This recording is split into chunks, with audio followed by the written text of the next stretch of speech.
The journey to motherhood can be isolating and overwhelming, especially if you're facing infertility. We are usually conditioned to believe that this is something that should just happen and our bodies should just be able to do it. This makes it really difficult, especially when someone is faced with a challenge in conceiving. In this video, I will share 2 practical ways to train your mind for success while in the journey to conception. Hi and welcome. If you're new here, my name is Nishtha from BeYourAwesome.in and I'm a fertility and life coach.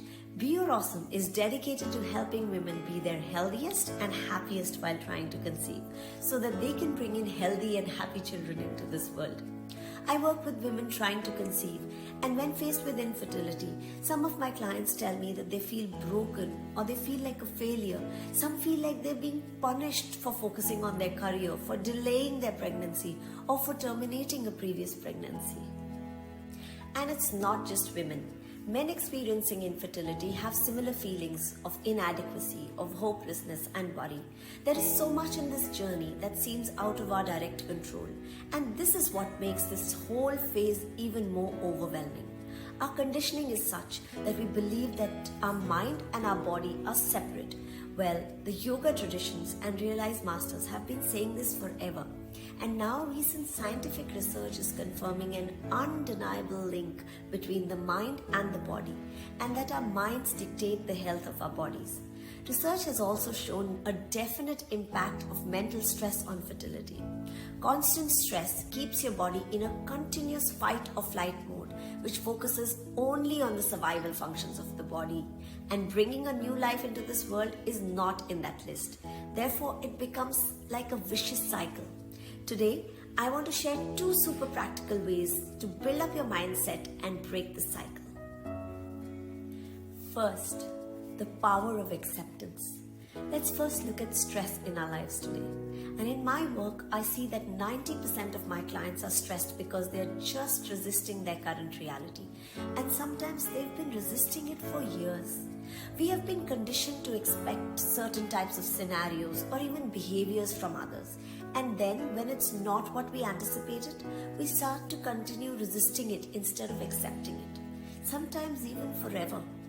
Why is my work like that? Why is my boss like that?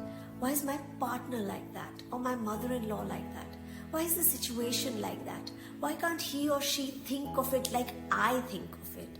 All these are just how they are. They are not going to comply to your image of how they should be. Now, reality does not care what you think. It's just there. It's going to rain today. It's just there. It's going to be a sunny day. It's just there.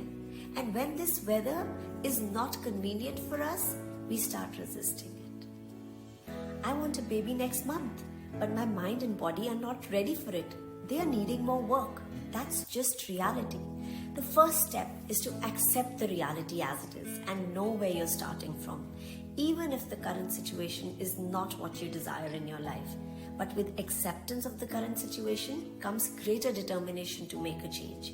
And everything in the future can change if we start to take the right steps now. So accepting the reality will give you power. How do you accept reality is the next question. There's a vocabulary to accept the current situation, and it's the powerful word right now or at the moment. So for example, I'm not being able to follow my routine at the moment. My medical tests are not optimum right now.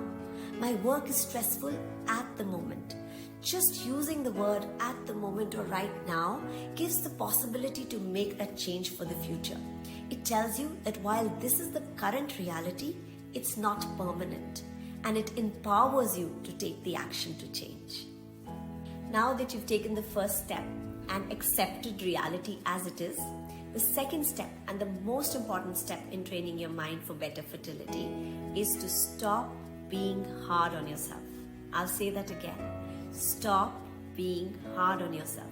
This is literally the key right here, and also what most of my clients find the toughest when they come to work with me. What does it even mean? It's a scientifically proven fact that our emotional health, our thoughts, control our physical health. So when it starts from here, the first step to the solution is right here. How are we being hard on yourselves? Now, let's say something has not gone your way or as you expected it. You made a mistake at something, you missed something. Now, most of us start pulling ourselves down and get into a guilt trip, or a guilt trap, I should say. Life is going to happen. Things may be as you want them to be at this point in time, or they may be different from your expectations. We all make mistakes. But when something goes wrong, in our heads, we start finding the problems with ourselves. We don't even need a person outside of us to judge us. We are our own biggest critique and judge. Here are some that I get to hear.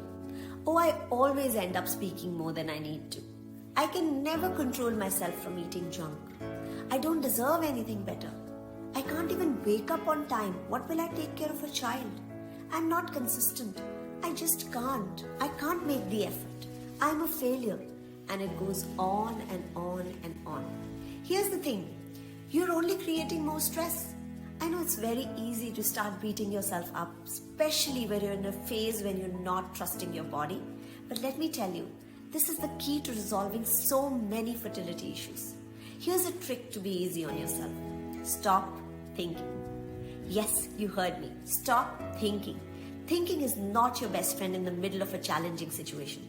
Positive thinking, high-end thinking, these are things to be practiced when life is normal. And when you've been practicing it in normalcy, you're going to be able to use them in a situation of crisis. But then, in the middle of a challenge, action is your best friend. So stop thinking and take the next best action. If you're finding it difficult to stop thinking, here's a little tool to do it. I call it the 2-minute shift. So when you find things are not going your way, give yourself a 2-minute window. Go ahead, complain, blame, whine, put yourself in victim mode, blame yourself, but only give yourselves a 2-minute window, not more than that. And then break that state. Get up and take action. Accept the reality and physically move from that place, like you're leaving that event behind, and take your next best action. Do not go back to thinking about it again. Every time a thought creeps back, recognize it. Get up and take the next action.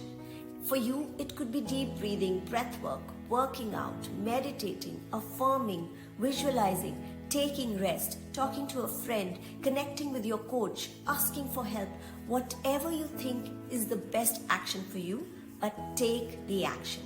When you're in the middle of a challenge, thinking is not your best friend. Action is. Hope these tips help you make that shift to the little actions and the baby steps that you need to take to get in the best of health, the best state of mind to attract a healthy and divine soul in your life as a child. To work directly with me and build your plan, book a discovery call with me by sending a WhatsApp on the number on your screen. Keep watching and following for more. Live mindfully, live joyfully.